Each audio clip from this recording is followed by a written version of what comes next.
What's up guys, welcome to VintageGenetics, where it is all about classic bodybuilding.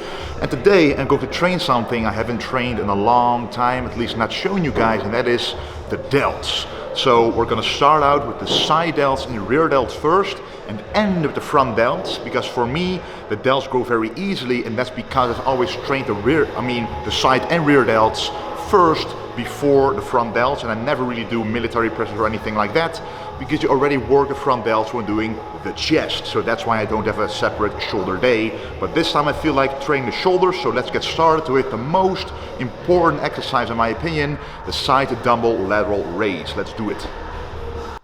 So lots of people ask me, especially when I get lean and my shoulders start to appear more and more big relative to the rest of my muscles. So everybody always says that my shoulders are a good body part, even though I don't train them that often. I've only incorporated training shoulders for the last couple of weeks again, and normally there's months in between my shoulder workouts. I only train shoulders with one exercise after chest and with one exercise after back, a side raise like this, and a reverse fly when I'm doing the back workout. So why do I think this is the most important exercise for the shoulders? Is because this is where my shoulders got the most mass. Now, we all have front delts automatically. Whenever we train the chest, you train the front delt, so that will not be a problem to at least have some mass there. However, there aren't really any exercises that really target those side delts as effectively as an isolation movement like this. And this is pretty much the only way to really get a lot of blood in there without other muscle groups getting in the way or being a limiting factor. So this to me is the most important movement to build bolder shoulders. You can see right here, as I'm getting a bit leaner for the Mr. Olympia, you're starting to see the separation in the shoulder head. You can see the rear delt there, but also on the top when I perform the exercise, that's the side delt. And when that is pumped up, when that is filled with blood, which is what we're doing right now, that's when you get those round capped off delts. It is those side delts. Also, for people who have a slightly wider waist or who actually are bottom heavy, creating that illusion of having bigger side delts, or actually not an illusion, it will be a fact. Your upper body will have more of a V taper, and it'll offset the wider waist, and it'll balance off with the legs. So if you really want a proportionate physique, in almost every case, having big delts does help. Now, I do understand that classic bodybuilders back in the day only had big front delts and not really rear or side delts to speak of. At least most of them didn't. Just like Arnold even, he didn't, and side chest. The only thing you really saw is the front delt and an enormous chest, of course. But you didn't really see a rear delt. However, nowadays, it is very important, especially when you're a competitive bodybuilder, to have proportionate body parts. And the shoulders is a big part of that. Now, this is the last set, and as you already saw, I did a lot of volume for the side delts, which to me is very important in creating large side delts for sure. If you're only doing like sets of 8 to 12 even, normally that will be the hypertrophy range for every muscle group. But for me, I started with 25 reps, and 20 reps, then 15 reps. And even at this last set, I go to very failure and then go beyond failure by alternating these reps, allowing each arm to rest and go beyond failure. Alright, the next one is also for the side delts, but this time a complete unilateral movement, so one arm at a time, and also under a different angle. So just at the standing one, the tension here is maximum, but here the tension is lost. So to prevent the loss of tension, you want to angle your body like this, so even here the tension is still there, and we're going to use this incline bench for it to really go to the max. The weight will be even lower, but the tension will be higher. Let's do it. So as I mentioned here, the weight will be even lower. I know a lot of people who go to 20 or 25 kilograms dumbbells to do the side dumbbell lateral raise. That is far too heavy, at least in my opinion, because then you will target the traps. which you can see right here. The traps is literally connected to the shoulder joint as well. And if you go way too high or with a lot of weight, you will force those traps to work as well. That's not what we want. What we only want is to isolate that side delt where you're training the side delt. So you want to eliminate all those other muscles, and automatically you have to then eliminate some kilograms from the equation, or some pounds, whatever dumbbells you use. So I'm a bodybuilder, not a weightlifter, a very known quote a lot of people like to use, but it is very true, especially when training and sculpting the shoulders like this. Now, this is an incline side dumbbell lateral raise, a very long name for a simple exercise from the old school 70s and even 60s. I actually got this from watching Arnold do this. He did it on a flat bench though, and he went all the way up. And as I mentioned, the side delts back in the day weren't that great, so they didn't really train them that often, and when they did train them, they didn't train them efficiently, because this way, if you look here, the entire range of motion when I'm going down and when I'm going up, the tension is not lost. Compare this to a straight, just standing side dumbbell lateral raise. What you have then is that you lose the tension at the very bottom. That is the true difference here. And because the tension is different and constant, it's going to be a more difficult exercise to complete. So as you can see, this is the last set, and I'm not going above 9 kilograms. And the first exercise, I went to about 15 kilograms. So that is almost 2/3, well, 1/3 lighter than the first exercise. And that tells you how much more difficult a movement like this is. You don't want to smuggle, you don't want to use momentum or anything with the weight that detracts from using those side delts, because you can see right here, now you can actually start to see those striations in the shoulders, those capped delts. If you want those, you really have to do exercises like this and not just super heavy dumbbell presses or overhead presses or stuff like this. This is the true bodybuilding movements that get you those delts. Last one for the side delts will be a compound movement actually. We just did 2 isolation ones, so you end with a compound because that's where you have the most strength left. You grip the barbell wide, with a wide grip, keep it close to your body, so you kind of mimic a side lateral raise with an easy curl bar. So let's do it. So, as I mentioned, look at my arms. Just imagine I'm holding 2 dumbbells. The delts are pretty much moving as if I was holding a dumbbell doing a side dumbbell lateral raise. However, the difference, of course, is a little bit the angle, the position of my hand compared to my delt. It's all different, but the delt itself is experiencing tension at the side. So we have to take an in-between set break, because look at this. He wants some attention. So what does he want? He wants to be satisfied like this. And then everything is okay. As long as he thinks he's eating, then little Dexter is very happy. But now I have to continue the workout, so I'll give you to Mom.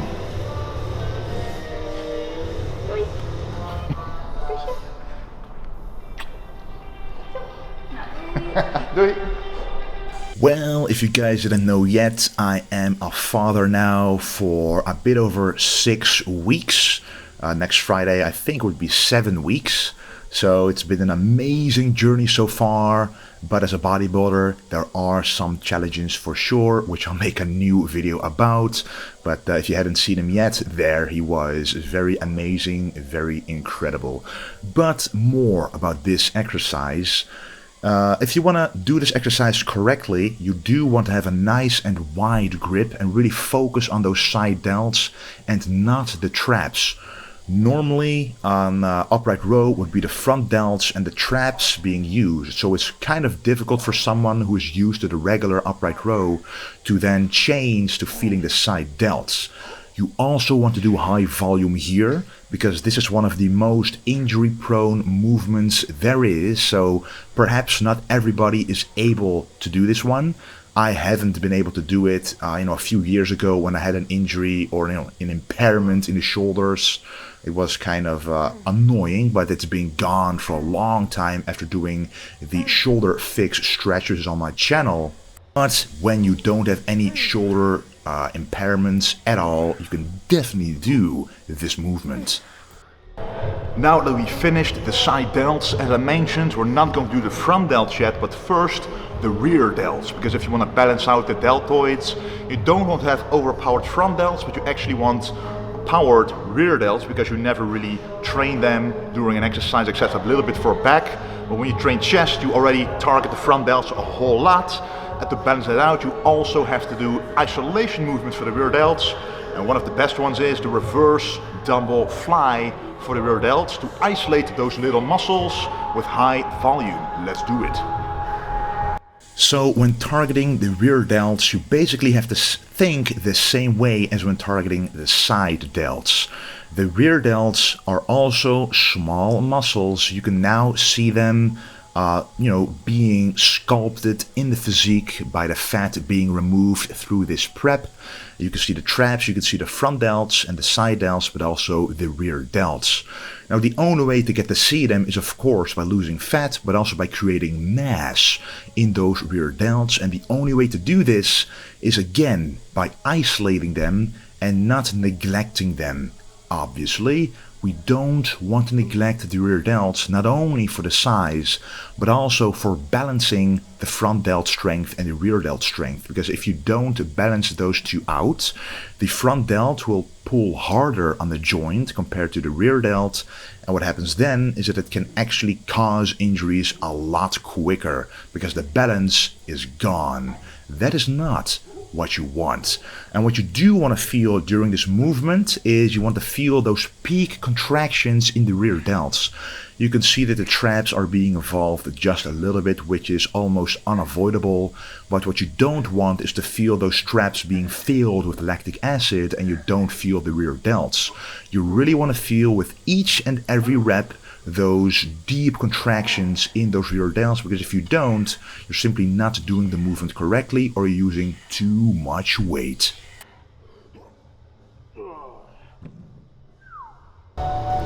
Next one for the rear delts. After the first isolation movement, it's time for a compound. We all know the face pull. Normally we do it standing like this, but I'm doing it seated with a bit of a support for my upper body to actually really pull in those rear delts to make sure to get the maximum contraction in those little muscles to get the maximum pump, because the more blood is inside those smaller muscles, the bigger they will become. Let's do it. So, as I mentioned before, they are small muscles and the only way to get them to grow is to fill them up with blood. And you can't really do that if you combine them always with other muscles. So you automatically train them when you're doing a T-bar row, a barbell row, even a lat pull down, but those are not the main muscles being worked.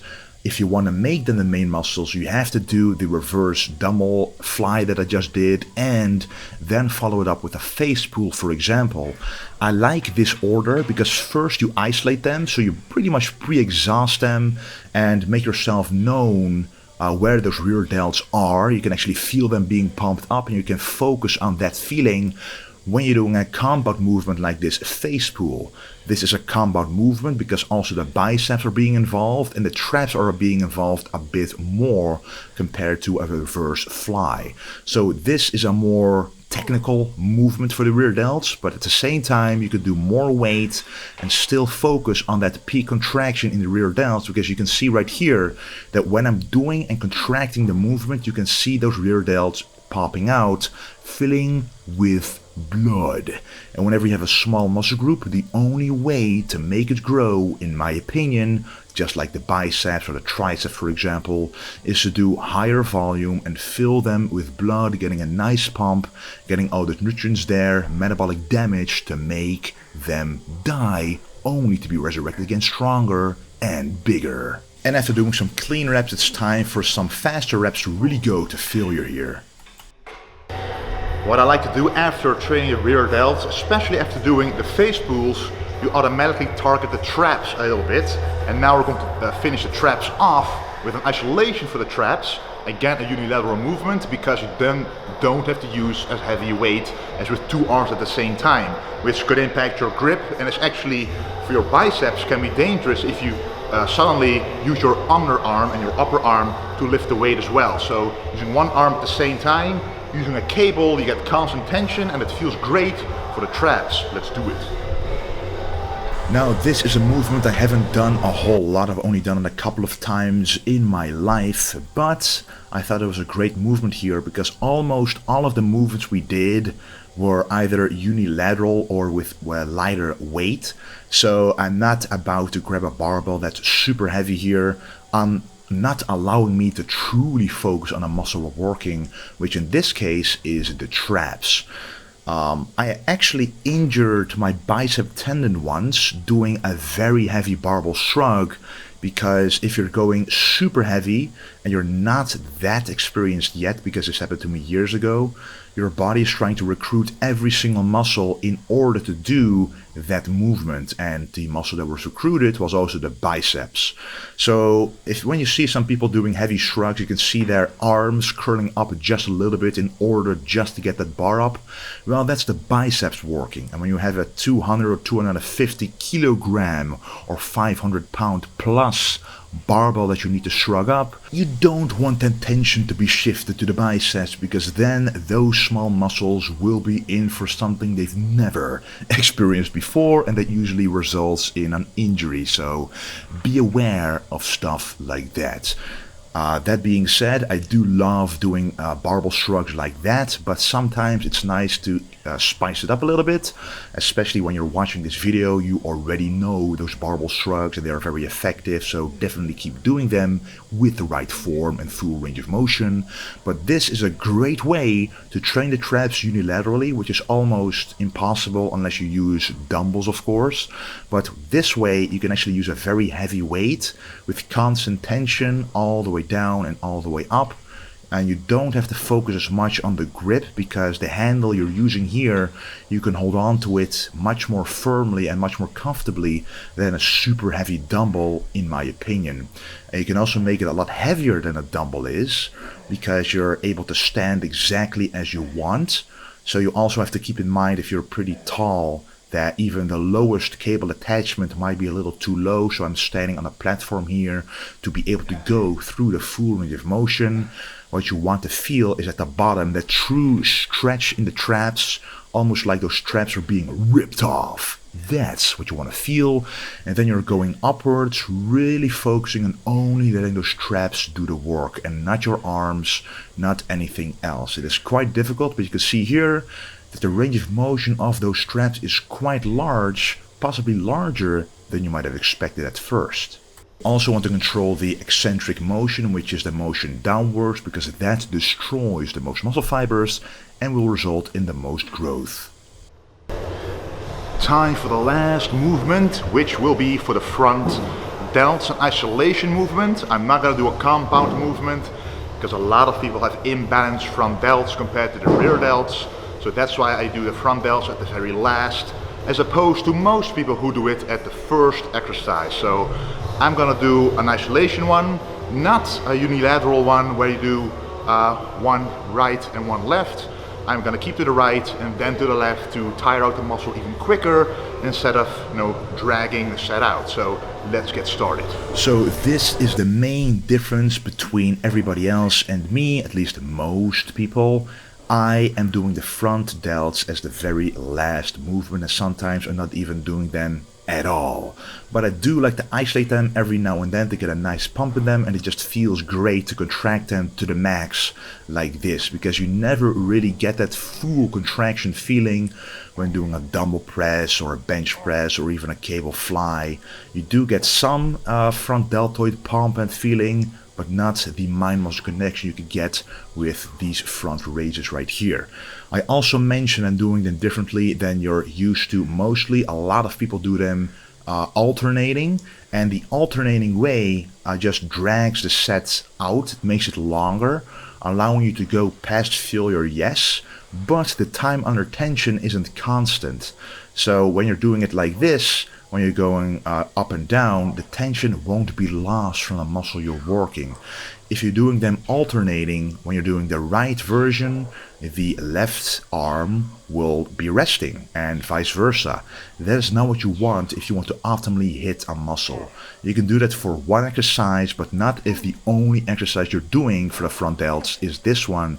You want to get the most out of it by doing a constant tension, full range of motion movement. So go all the way up, not too high because then you lose the tension, but go all the way up until you feel a full contraction in the front delts. Then go downwards, try and control the weight just a little bit, but once it gets heavy, it's very hard to control, but this does feel great as the last movement. Okay guys, that was the deltoid shoulder cannonball workout. Just some simple movements, but true bodybuilding movements to fill up these muscles to the max, a maximum pump, maximum blood in there to elicit muscle growth. I hope you enjoyed this workout. Try it out if you want. Don't start with the front delts, actually start with the side and the rear and end with the front delts. Try it out and let me know what you think. I want to thank you for watching and don't forget to stay golden.